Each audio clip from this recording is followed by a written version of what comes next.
आज मैं आप लोग को आईएमएफ के बारे में बताऊंगा कि आईएमएफ क्या होता है या कैसे कार्य करता है, इसके उद्देश्य क्या क्या हैं और ये कब डेवलप हुआ। क्योंकि अगर परीक्षा की दृष्टि से देखा जाए तो आईएमएफ जो कि इकोनॉमिक्स का एक बहुत ही महत्वपूर्ण चैप्टर है और इस चैप्टर से क्वेश्चन अक्सर एग्जाम में पूछे जाते रहे हैं। तो आईएमएफ के बारे में जानने से पहले जैसे हम जाने कि आईएमएफ एक संस्था है जो कि फंड प्रोवाइड करती है, जैसे कि इसके नाम से स्पष्ट होता है, इंटरनेशनल मॉनेटरी फंड। तो ये फंड प्रोवाइड करती है और मतलब लोन प्रोवाइड करती है। अब लोन प्रोवाइड करती है तो लोन वर्ल्ड बैंक भी देता है दूसरे देशों को और आईएमएफ भी देता है दूसरे देशों को।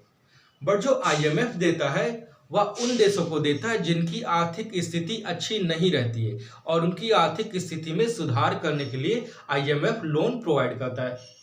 बट जो वर्ल्ड बैंक देता है वह अन्य देशों को उनके विकास करने के लिए देता है। जैसे कि अगर कोई डेवलप करना हो, जैसे कि मान लो अपने इंडिया में भूजल स्तर और नीचे होता जा रहा है, तो भूजल स्तर जो गिरता जा रहा है तो उसको और सुधारने के लिए क्या करेंगे, मतलब विकास करने के लिए हम वर्ल्ड बैंक से लोन लेंगे। बट जैसे अगर किसी भी देश की आर्थिक स्थिति अच्छी नहीं रहती है तो उस देश की आर्थिक स्थिति को अच्छा करने के लिए और उस देश की गरीबी को दूर करने के लिए आईएमएफ उस देश को क्या होता है, लोन प्रोवाइड करता है। दोनों में एक मुख्य अंतर यह हो जाता है कि जो आईएमएफ होता है वह सिर्फ उन देशों को फंड देता है या उन देशों को लोन देता है जो देश उसके सदस्य होते हैं।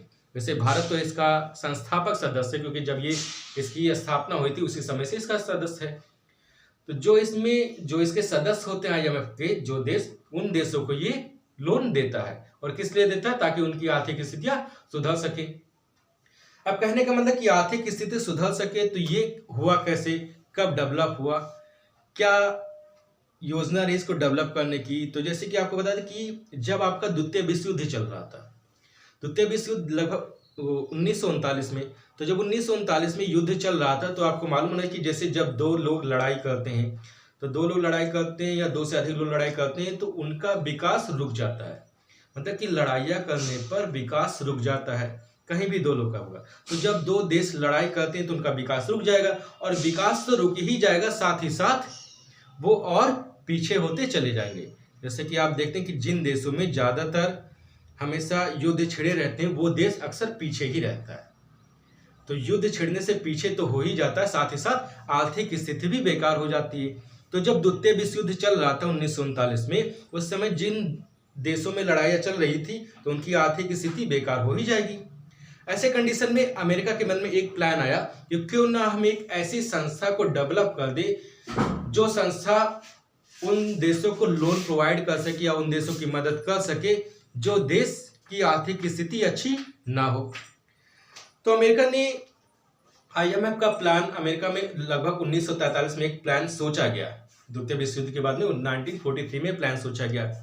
तो जब इस प्लान को सोचा गया तो अमेरिका के एक व्यक्ति थे, ब्रिटेन के व्यक्ति थे। तो जो अमेरिका के व्यक्ति थे उनके अनुसार इस प्लान का नाम व्हाइट प्लान किया गया और जो ब्रिटेन के व्यक्ति थे उनके अनुसार ये क्वींस प्लान किया गया, क्योंकि दोनों व्यक्तियों के नाम पर ही प्लान किए गए। जैसे कि आप देख सकते हैं, हमने लिखा था जो आईएमएफ का हुआ था हैरी डेक्स्टर व्हाइट ने, और जो कि कहाँ के थे, यूएसए के थे, और जॉन मायनार्ड कीन्स जो कि कहाँ के थे, ब्रिटेन के थे। तो इन्हीं दोनों के नाम से इसका जो यूएसए वाले ने किया इसको व्हाइट प्लान नाम दिया और ब्रिटेन वाले ने दिया इसको क्वींस प्लान के नाम।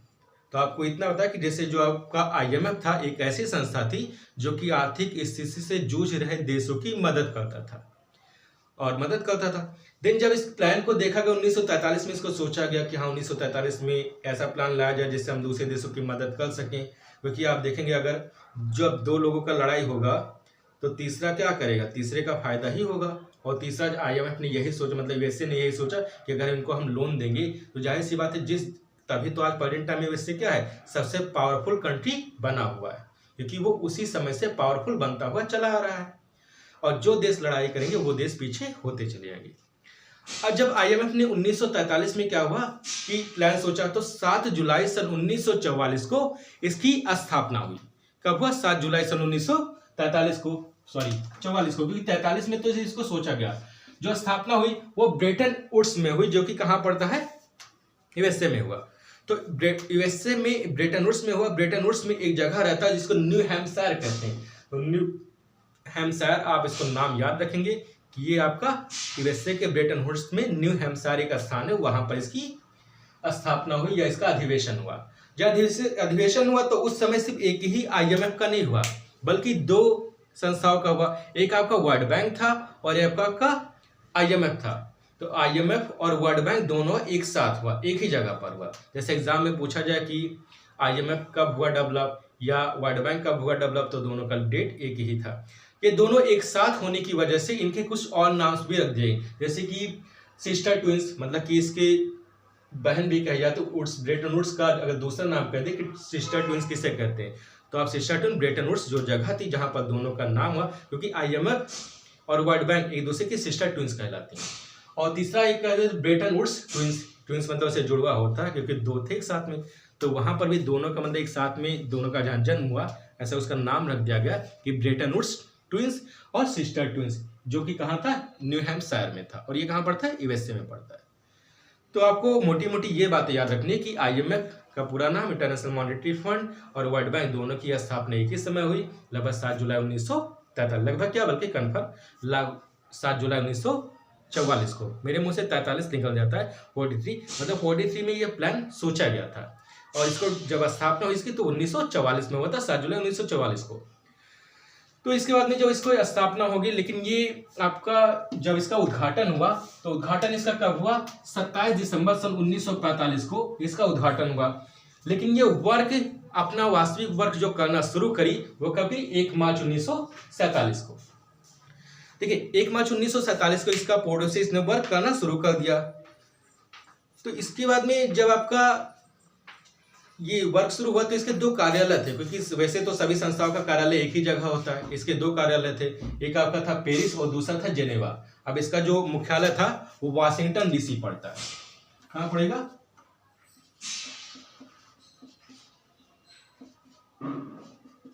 वाशिंगटन डीसी में इसका मुख्यालय पड़ता है, जो कि वैसे में पड़ जाएगा।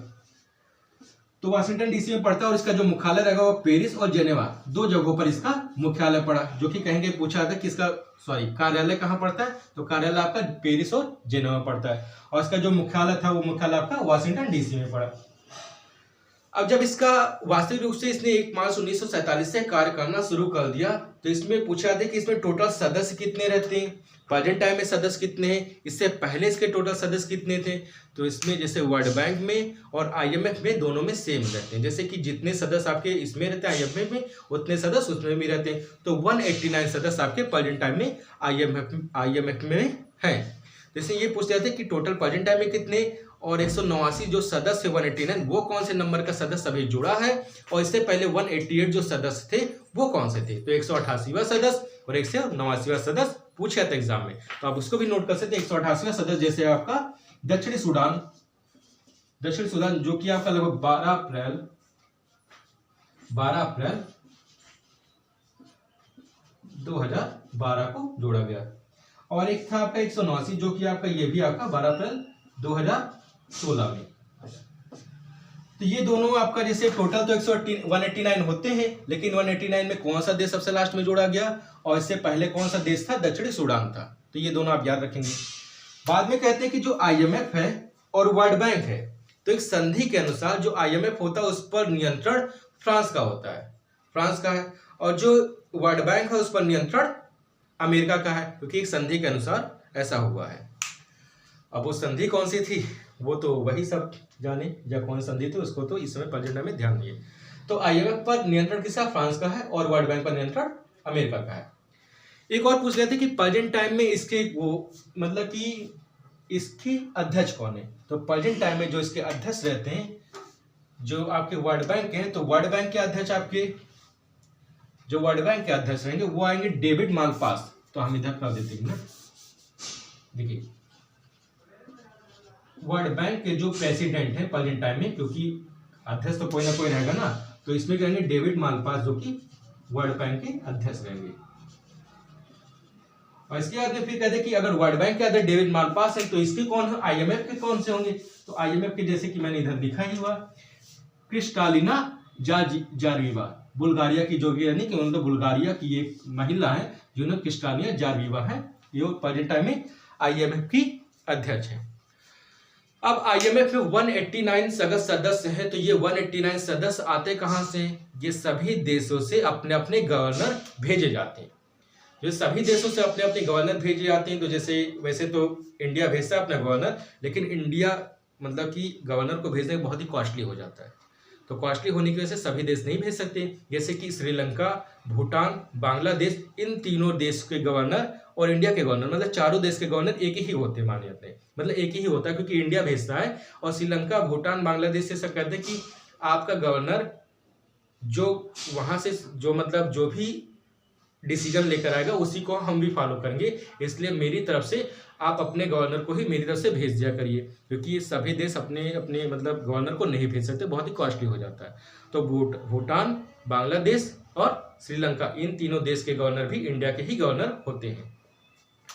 अब ये आपका हो जाता है कि इसको हमने कर दिया। तो जो आपका आईएमएफ था उसका उद्देश्य कह देते कि उद्देश्य होता क्या, ये कार्य कैसे करते हैं। तो जैसे मैंने कहा कि उद्देश्य ये आपका कि आर्थिक स्थिति में जो देश हैं उनकी मदद करता है, जो कि गरीब देश हैं। तो हमने जैसे लिया आईएमएफ सिर्फ सदस्य देशों की मदद करता है। सदस्य देशों का मतलब जिसमें जैसे कि इसमें 189 देश हैं अगर, तो सिर्फ इन्हीं 189 देशों की ये मदद करता है। और वर्ल्ड बैंक जो होता है वह 189 देशों से ज़्यादा भी लोगों की मदद करता है, मतलब कि वो सभी देशों की लगभग करता है, लेकिन आईएमएफ सभी देशों की नहीं करता है। दूसरी कहते हैं जैसे इंटरनेशनल ट्रेड को बढ़ाना, मतलब कि विनिमय जो होता है, जो हम इंपोर्ट एक्सपोर्ट करते हैं, अंतर्राष्ट्रीय जो होता है विनिमय, तो उसमें ये मदद करता है। मदद करने का मतलब जैसे कि मान लिया हम कोई चीज़ विनिमय हो रहा है, इंपोर्ट एक्सपोर्ट करेंगे, खरीद बेच रहे हैं, तो इसमें कोई चीज़ स्टैगफ्लेशन की स्थिति आ जाती है, मुद्रास्फीति की स्थिति आ जाती है, कोई चीज़ महंगा हो जाता है, कोई देश नहीं खरीद सकता, क्योंकि कोई चीज़ गरीब देश है और गरीब देश है तो वो नहीं खरीद सकता। ऐसी स्थिति में आईएमएफ वहाँ पर उनकी मदद करता है, देन वो चीज़ उसको प्रोवाइड हो जाती है। जैसे कहने का मतलब कि हम लोग क्या होता है कि प्राइवेट हॉस्पिटल में इलाज नहीं करा सकते हैं, तो क्या होता है गवर्नमेंट सरकारी अस्पताल ओपन करती है और एक प्रकार से मदद करती है कि आप वहाँ पर इलाज कराएं। तो जैसे वहाँ पर क्या होता है कि हर व्यक्ति के इलाज कराने के लिए गवर्नमेंट हमारी सहायता करती है कि प्रत्येक व्यक्ति का इलाज हो जाए। वैसे प्रत्येक देश हर वस्तु इंपोर्ट एक्सपोर्ट कर सके, ऐसी स्थिति में आईएमएफ उस देशों की मदद करती है। आफ्टर दैट सतत आर्थिक विकास। सतत मतलब जैसे कि बीजेपी के यहाँ क्या कहते हैं, सबका साथ सबका विकास। तो वो क्या करते हैं कि सभी देशों की सही रूप से विकास करना, ये नहीं कि किसी एक ही देश का मदद करते हुए चलिए और इसको हम खूब आगे बढ़ा दें, तो ऐसा नहीं। सतत मतलब सबका, तो सबका आर्थिक विकास करेंगे। आर्थिक विकास का मतलब सिर्फ वित्तीय मामलों में उनका विकास होगा। अब वित्तीय मामले अगर विकास हो जाए तो लगभग सभी देश हो जाते हैं, क्योंकि जहां पर रुपया हो जाएगा वहां पर सारे विकास अपने आप पॉसिबल होते चले जाएंगे। नेक्स्ट जैसे कहते हैं विनिमय दरों में फ्लेक्सिबिलिटी लाना। फ्लेक्सिबिलिटी लाने मतलब एक लचीलापन। हम जैसे कहते हैं कि स्टैगफ्लेशन की स्थिति आती है कि महंगाई एक बार दौड़ती हुई महंगाई हो जाती है।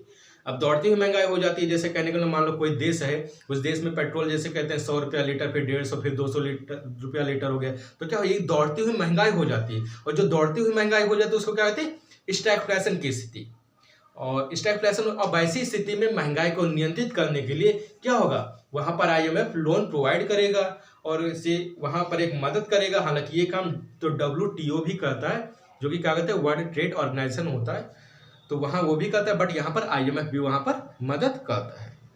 तो आपका इतना रहते हैं, तो इसको आप ध्यान रखेंगे कि आईएमएफ होता क्या है, वर्ल्ड बैंक क्या होता है। तो दोनों में जो मुख्य चीजें पूछी जाती हैं बस यही कि दोनों के अध्यक्ष कौन है, दोनों में कितने सदस्य होते हैं, दोनों का डेवलप कब हुआ, कहाँ पर दोनों का डेवलप हुआ, आईएमएफ किस प्रकार से मदद करता है और वर्ल्ड बैंक किस प्रकार से मदद करता है। तो वर्ल्ड बैंक आपका विकास करने के लिए देता है और आईएमएफ आपका वित्तीय स्थिति को सुधारने के लिए देता है, ये करेंगे। तो फिलहाल ये तो आईएमएफ हो गया और आपका वर्ल्ड बैंक हो गया। अब इसके बाद में आपका जैसे कुछ और योजना बची हुई कि जैसे आपका WTO पढ़ना है या आपका WHO पढ़ना है, तो इनसे भी क्वेश्चन आपके आते रहते हैं। तो जैसे हम अब आपका कंटिन्यू वीडियो रखने की कोशिश करेंगे, क्योंकि आज तो बहुत दिनों बाद हम पढ़ा रहे हैं, मतलब बोर्ड पर या आपका क्लास कर रहे हैं, कि आज बहुत दिन हो गए कि करते हैं। तो आपको अगर कोई प्रॉब्लम क्रिएट होती है, जैसे टेक्नोलॉजी से रिलेटेड है या कोई चीज़ बोर्ड पर, जैसे बहुत सी स्टूडेंट की प्रॉब्लम थी कि सर बोर्ड पर लिखा हुआ साफ नहीं दिखाई देता है, तो फिलहाल अगर ऐसी कोई प्रॉब्लम आती है तो आप उसको कमेंट करके बताइएगा।